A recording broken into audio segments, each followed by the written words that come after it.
Hi everyone, Goniloc here once again. Today I'm going to be showing off my Heffy metal CD collection. Now, I have significantly more CDs than I do have cassette tapes, so we're really going to need to breeze through this video. No more nonsense, none of this, honk, honk, quack, quack. Get the nonsense out of your head. Let's just go right to the first CD. Let's just prep and ready. We got Aha B, The Whale.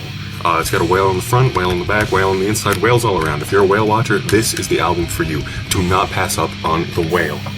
Second, we have the Viking Posers with, I don't even know what this album's called. I don't really need to talk about it. Everybody knows the Viking Posers.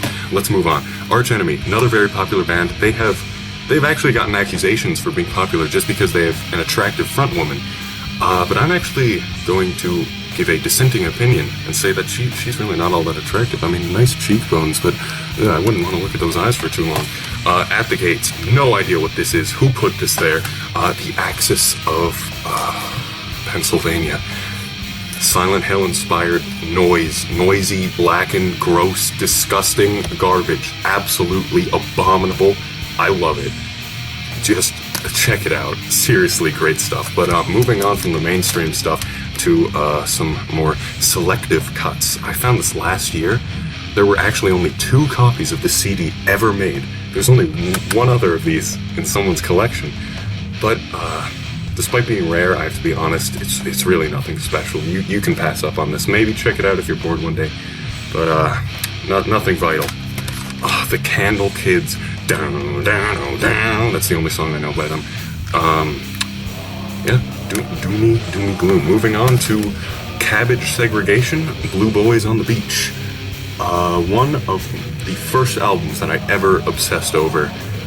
I actually have 2 shirts by them. I bought the CD. I saw them live twice. Travis Ryan spit in my face both times on stage.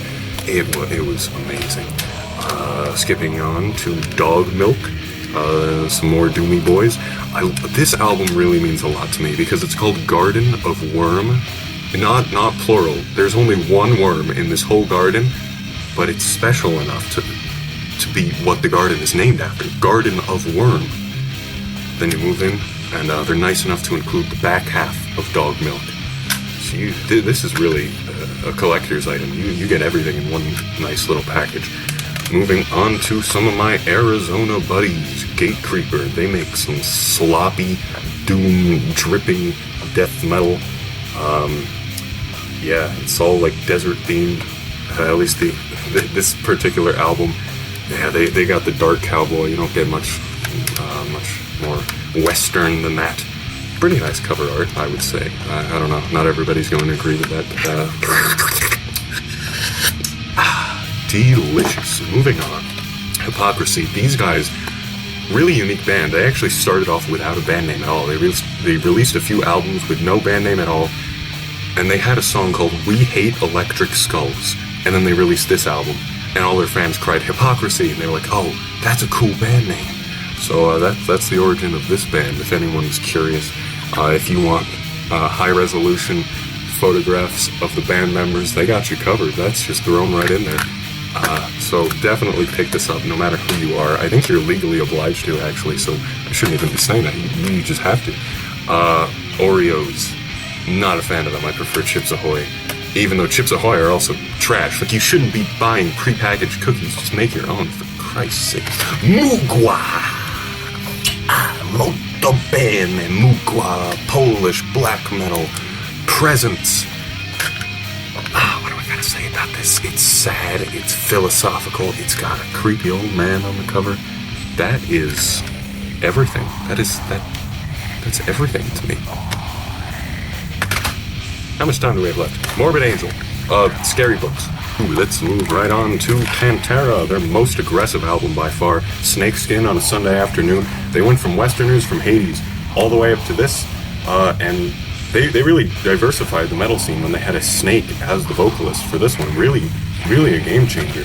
That's how they got so much just raw power into this. Talk about vulgar display of power, more like vulgar display of reptiles.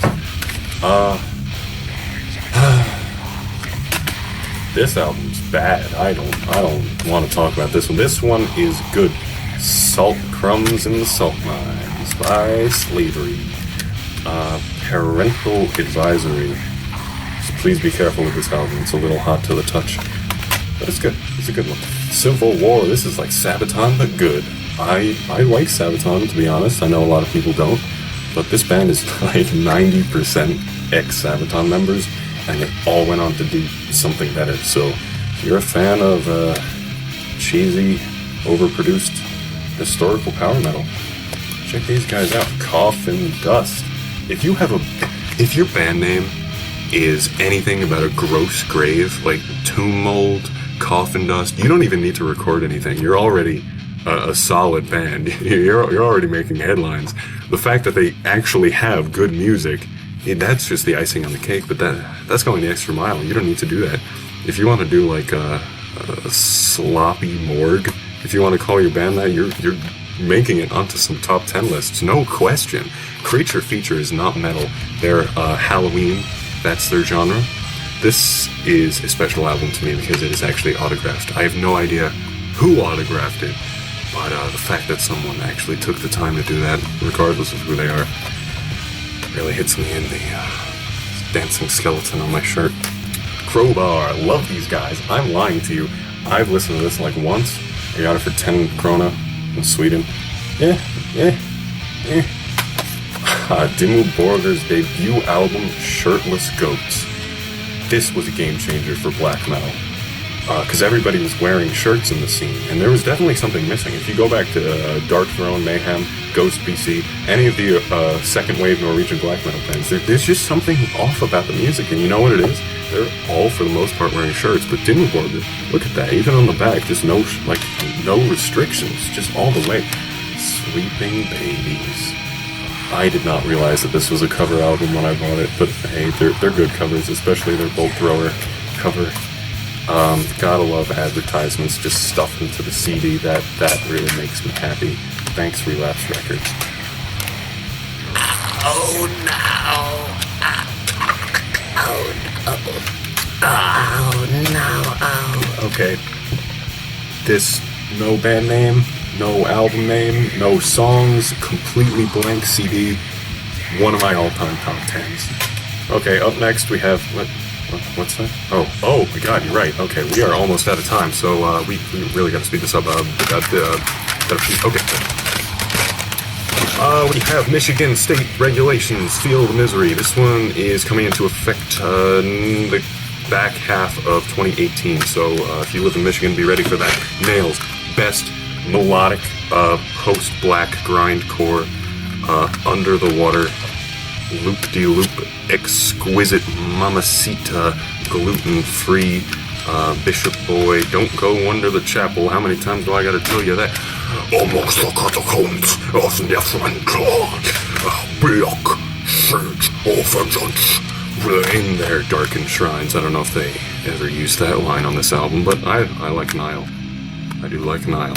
Opeth! If you like Bloodbath but hate memorable songs, check this out. Seriously, one of the most disappointing bands in my entire exploration of metal. 10 out of 10. Flawless album. This is a Norwegian band. I got this for free when I went to Oslo, so I guess it's pronounced Thriller. This is a good band, I guess. Typo Negative. I never would have guessed that these guys are from New York, judging by the sound of the vocalist's voice. But they are, so they just keep on surprising me. Then, of course, we're moving to the famous album with a head on it. I think you all know what I'm talking about. One of my favorite technical death metal albums ever, Cryptopsy's None So Vile. It's a little abrasive when you first get into it, but it is a top-notch album. Then we have Aha B, the wait. Oh no.